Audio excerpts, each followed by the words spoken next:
Je trouve un événement très vaste avec beaucoup de monde, beaucoup d'enthousiasme. Et je crois que ça se déroule très très bien et il faut espérer qu'il y ait des accords qui donnent la mesure de la question. Et je souhaite une bonne fin de réunion.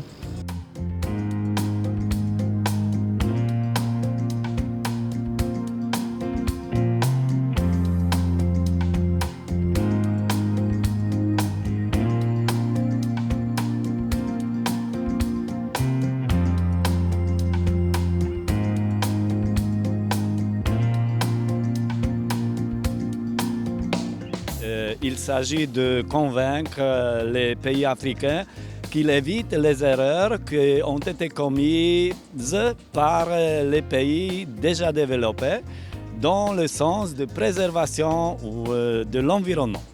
Et comment on pourrait accompagner cela concrètement avec...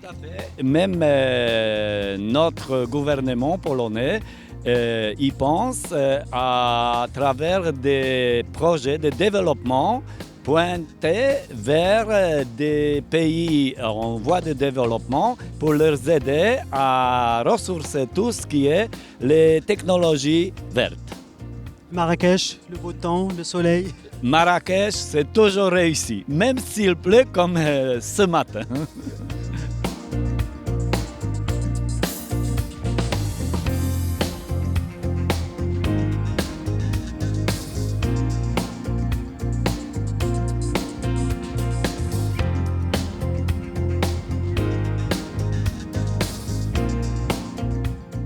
Aujourd'hui, on a 300 vélos, un parc de 300 vélos, éparpillés sur 10 stations, 12 stations à venir fin novembre.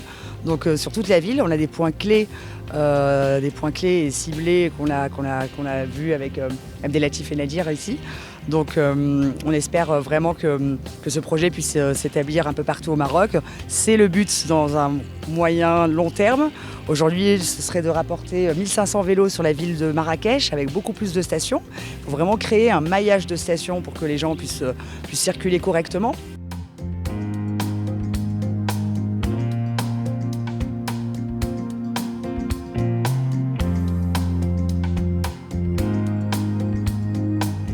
Oui, nous sommes très contents du fait que la COP de l'action se passe en Afrique. Et plus content encore, ça se passe au Maroc.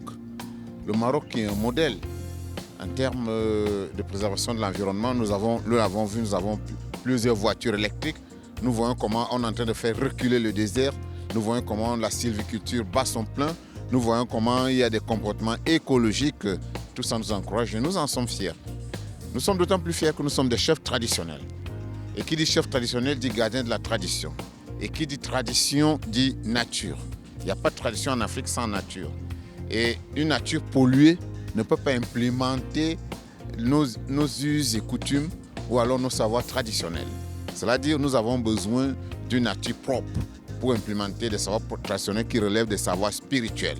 Donc nous sommes heureux que dans un environnement où la spiritualité a toute sa place en Afrique, que se déroule cette deuxième coupe qui est justement la coupe qui va amener les uns les autres à comprendre que la nature est le b.a.-ba pour le mieux-être, pour le savoir-vivre et pour le mieux-vivre.